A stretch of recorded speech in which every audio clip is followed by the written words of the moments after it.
Good day, BCMJ. Right now, we will interview regarding one of the uh, problem that need to be solved by the Bangko Sentral ng Pilipinas regarding the gold commodity, and we will enlighten more about this for this interview. Good day and good morning po, ma'am. Ma'am, my first question is to enlighten everybody, what is PAMISA Brotherhood Association? The PAMISA Association is like a brotherhood. Because brotherhood association.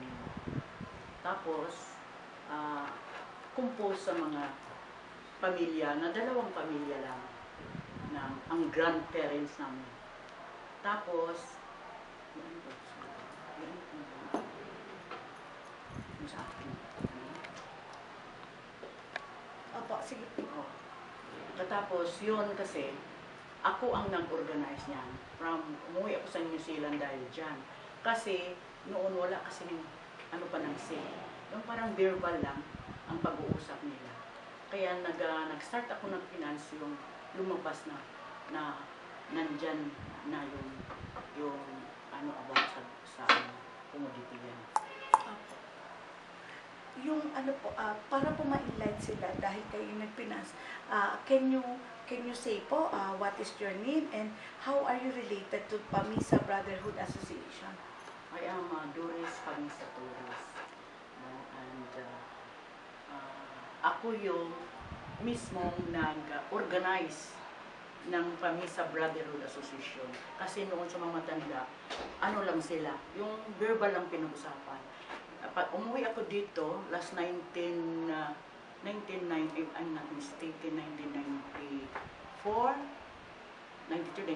pagkatapos ni-revive ko yung ano, para ma-registered sila ng ano, ma-registered ng SIC. Ako mismo, ang father ko, kasi yung father ko ang vice president, na yung sa verbal lang, patay na yung lulo ko, mga lulo ko, patay na. Kaya inorganize ko, yung successor kasi talaga yung father ko. Kaya ako yung nag-organize o nag-revive na yung iba, nilagay ko na sila. Ako na mismo ang naglagay. Dahil nga, PAMISA, kapatid ng mother ko, pero ang nangyari kasi ngayon, nawala ako. No? Nawala ako, yung kapatid ng mother ko, si Amos PAMISA, yung mga anak niya ngayon ang nag-claim using. Can you enlighten po, what did the disagreement started and how do you plan to end it? Paano po nagkaroon ng disagreement yung family of Amos and PAMISA? Ano kasi yan, kasi sila ang nag-claim, kasi yung pagkamatay ng father ko, inappoint kasi siya ng father ko. Tapos yung pagkamatay ng father ko, nag-automatic silang pumasok na naging presidente siya. Tapos yung nag-general meeting ang PAMISA clan, ako talaga yung sa body, na ako ang napili, na ako ang legit na talaga na presidente. So, ang gagawin ko kasi ngayon, kasi na i-release na, without my knowledge, na inangkin pala nila, na yung father nila, yun talaga ang may-ari, which is nandito sa akin ang mga original, na kami talaga, so kami ang owner, kami talagang unang may-ari, kasi ako nag-organize association namin yan, sinama ko yung mga totoong mga diggers. Kaya gusto ko na mangyari, na ako hindi ako manggulo, ang ano ko lang, na ano sila sa akin, magpa-umbrella sila sa akin. Kasi ipaglaban ko talaga to. Kasi nawala yung pamilya ko una sa New Zealand. Dahil dito ako ang gumastos. So, yun talagang ano ko, kung saan kami makarating, talagang, kasi maraming mga pinsan ko, na mga anak talaga ng diggers, na sila support sa akin, kasi alam nila na ako talaga. O kami talaga, ako talaga, kasi kaya sa akong ang hawak hanggang ngayon, father ko nakapangalan siya, sabi nila, patay na ako. O kung ano-anong mga sinasabi ng mga anak ni Amos. So, para po ma-enlighten, sino-sino po yung parties involved doon sa naging dispute at ano po yung participation nila at yung kayo, ano po yung, kumbaga, ano yung relationship dahil from the family ng family of PAMISA at sino pa po yung involved na officially na dapat maging pamilya kung ito po yung usapin ng clan. Itong pamisa talaga, hindi naman lahat pamisa yun ang nakaano. Pero kasi nga diggers sila eh. Mayroon silang record talaga ng mga diggers. Itong ami pamisa, yung bunso ng mother ko, talagang digger yun. Pero itong amos, hindi. Hindi talaga. Pero sila ang matapang ngayon, yung mga anak. Kasi inangkin ng mga anak ni Amos, nasa kanila yun. So, maraming mga taong nakapasok na hindi dapat. Pwede ka bang naging digger? Ngayon na lumabas, ngayon, bago nila nilagay, ang mga digger. Digger sila lang na ilalagay. Bakit? Na matagal na yan nakuha, na deposit sa Central Bank. Pagkatapos ito ngayon ang sasabihin nila na marami silang pinasok na hindi digger. So that's very unfair. Kaya gusto ko talaga equal lang. Kaya gusto kong i-ano sa kanila na kailangan na magkaisa sila. But under my under my, ang tawag nito? Under with your supervision. Yeah, under talaga sa akin sila. Mag-under sila sa akin kasi ang ano ko dyan, ang mangyari yan, just talagang equal. Hindi na sila ang mas malaki kasi sila ang sila pa nga ang nag-ano ng financer. Dami silang financer. Ako, from the very beginning, ako ang nagpa-finance. Yung sa tagal na marami silang kinuha ng financer. And then po, ano po yung message nyo doon sa mga iba pang miyembro ng Pamisa Brotherhood Association, then your message sa government and lahat po ng concern para at least ma-enlighten to everybody na makakapanood nito what is the real story behind the Pamisa Brotherhood Association po. Oh, yun nga, yung lahat ng mga members, kasi may mga members na matagal talaga, from the very beginning, mayroon kaming association ng mga apo-apo lang sa mga pamilya talaga. Tapos, ino-open ko sa lahat yun. Tapos, ang gusto ko lang na maglapit sila, gagawa sila ng paraan, kasi para i-stop ito, kasi nalaman ko, nandito na nandito na sa Manila.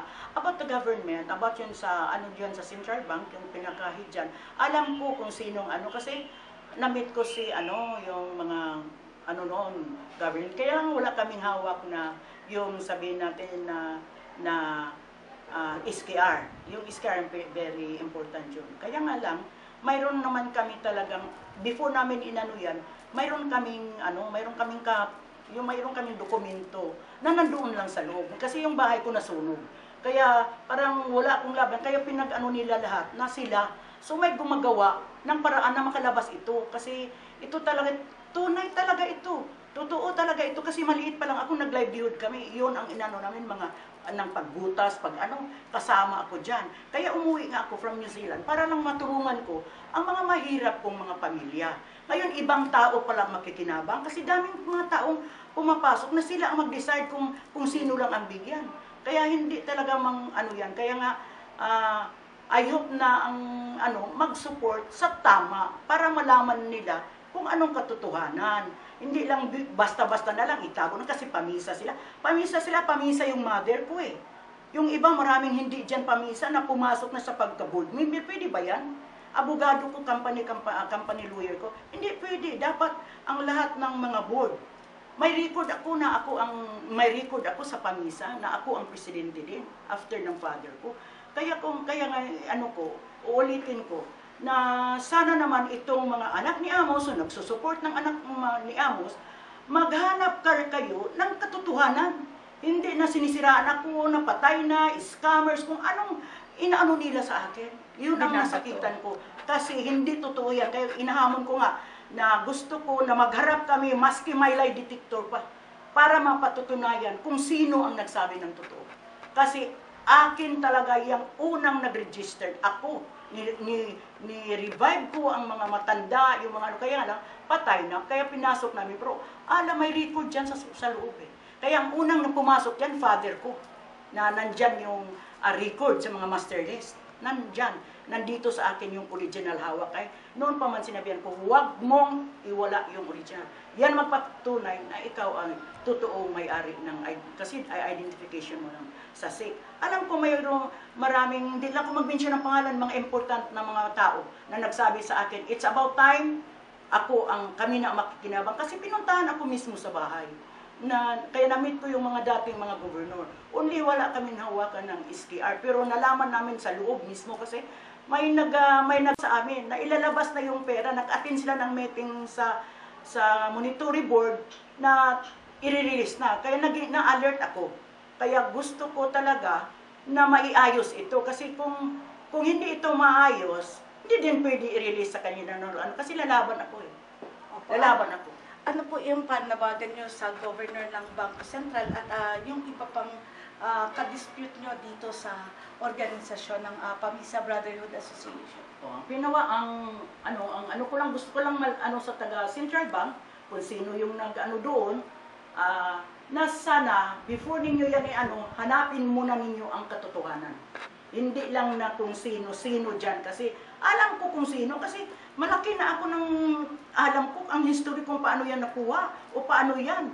Paano nagsimula? Oo, paano nagsimula. Yung mga anak ni Amos, hindi pa. Wala nga yung father nila. Hindi naman nakakuha lang maski isang kutsara ng lupa. Pagkatapos, maliit pala sila. Kasi nakalagay kasi doon. Nabasa ko. Pamisa Brotherhood Association under the name of Amos Pamisa's children. Paano mo yan? Ang daming may supporting documents na talagang nasa loob. Kaya nabasa nga, nakita nga sa nag-meeting, nandoon sa master list, si ganito, si ganito. Wala akong pag-ano dyan kasi yun ang pinasok namin. Pero yung later on na yung mga anak na ni Amos, ang nagpunta dyan, marami nang pumasok na mga nag-support na walang alam. Kasi maggawa-gawa lang ng mga dokumento para dahil sa pamisa, hindi ganun eh. Hindi yan kay pamisa lang. Pamisa yan, mga pinsan ko, mga uncle ko, na hindi pamisa, mga great parents lang. Pero ang nila, iba-iba ng apelyido. Pagkatapos ayaw nila sa akin kasi hindi daw, sabi daw na hindi ako pamisa. Ang laki-laki ng ko dyan, passport ko. At saka, number 1, ako ang naghawak ng original. Kasi ako nga ang nagparehistro eh. Paano yan maibigay sa iba? Dahil lang naggawa-gawa sila ng mga documentation. Kaya, hindi kaya nga pumunta Central Bank, talagang inano ko na doon, na para ma-alert na hindi yan basta-basta maglabas. Kaya, pakiusap ko lang sa mga dyan sa gobyerno, o nandyan sa office ng Bangko Sentral, na i-hold mo na yung balak nilang ipalabas. Kasi hindi yan makatarungan. Kasi bakit mo, di ba, sa titulo nga papel-papel, hawakan natin, hindi man nga yan bibilihin kung wala kang title na original. Di ba? So, yun pala, ipalabas lang dahil may gumawa ng mga tao na kung sino yung tumulong para lang sila. Kasi nalaman ko itong mga anak ni Amos, yung mga tao yan, milyones nang naubos.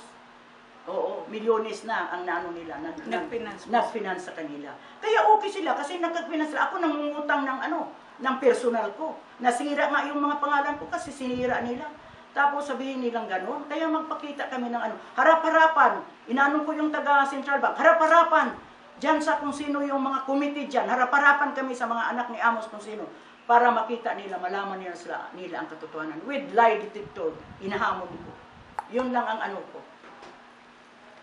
So, last po, ito to enlighten the public. So, yung naka-deposit niyo po sa Bangko Sentral ay it's a gold? Yes. Yan? Iyo.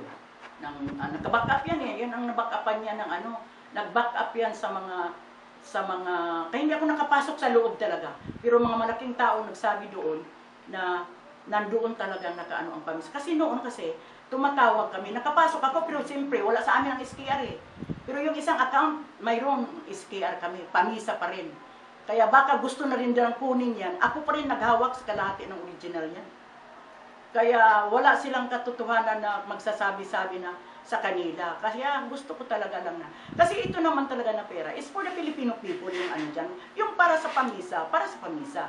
Yung para sa taong bayan, para sa taong bayan, di ba? Kasi heritage ito eh. Tapos, ang mangyari kasi niyan, ako pa rin, kasi alam ko ang law, international law nito, na yung 70%, yung 30%, yun ang mayroon kami, mayroon kung sino yun, yung 70% para sa project, sa taong bayan. Mga project yan, pero ako pa rin ang masusunod kung anong project ko gusto.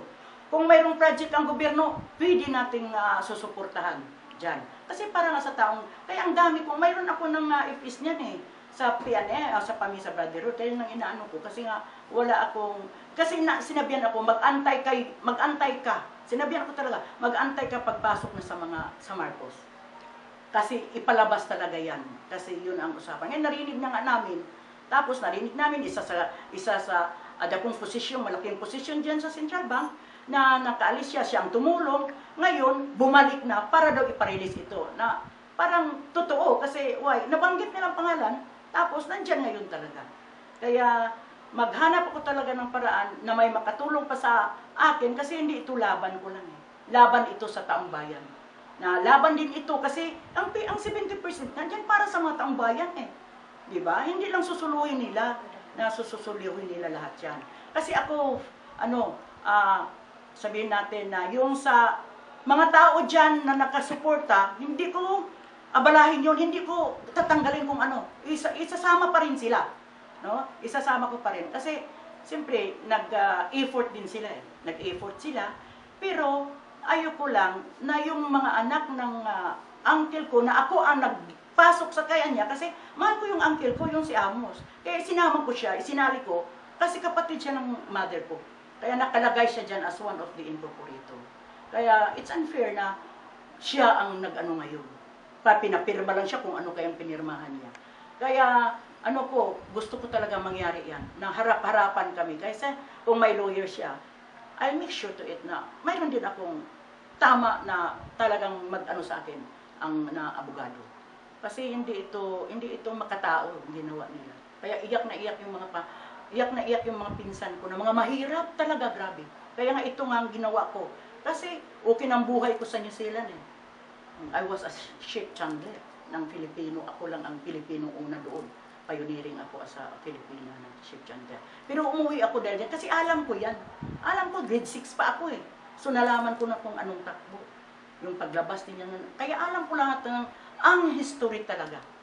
Kaya I hope na yung pakinggan ng government, ng governor, ng Central Bank, o sino yung taong tumulong doon, na wala akong kukunin kung anumang pinag-usapan.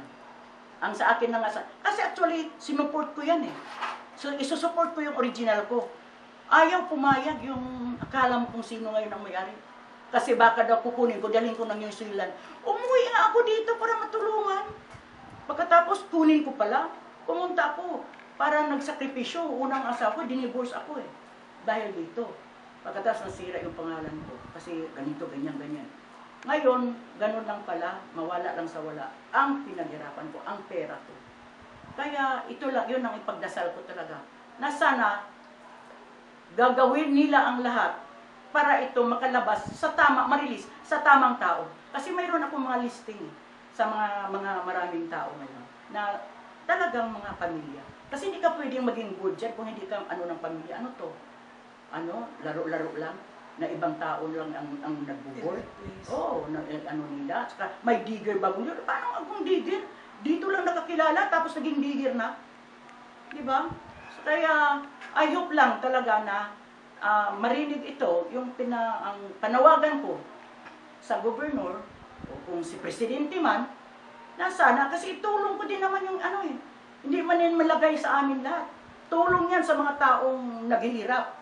Kasi matagal na ko noon pa man, yun talaga ang advokasya ko, na to help the unfortunate people. No? Yun ang ko sa elderly, yung sa home for the aged. Yun, kaya marami akong project talaga. Kaya kung lang nila na hindi ito isusolo ko. Yung mga anak ng mga diggers na patay na, dapat mabigyan. Kasi yung mga lolo namin, mga namatay, yung parents ko, yung father ko was a president, and at the same time, digger siya, nag-finance pa. Ngayon, parang wala na. Kaya nagsabi yung anak ni Amos, pag ako ang makakuha, kaya ako man ang makarelease nito, yung malapit lang sa loob ko, yun ang niya, bibigyan. Siya sinuswerte? Kaya paglaban ko talaga. Kasi ako ang nagparehistro niya. Walang iba. Bakit maging sa kanila? Diba? Na una, akin, at saka isinama ko yung mga diggers. Kasi diggers sila eh. Kasi kami talaga ang binigyan ako. Nawala lang kasi yung namisli na sunog yung bahay ko. May ebidensya naman ako na malaking sunog yung bahay ko. Wala akong nakuha na. Buti na lang, itong ko, hawak-hawak ko yung safe. na original. Yun ang sinabi sa akin yung nagtingin dyan. Huwag mong iwanan yan.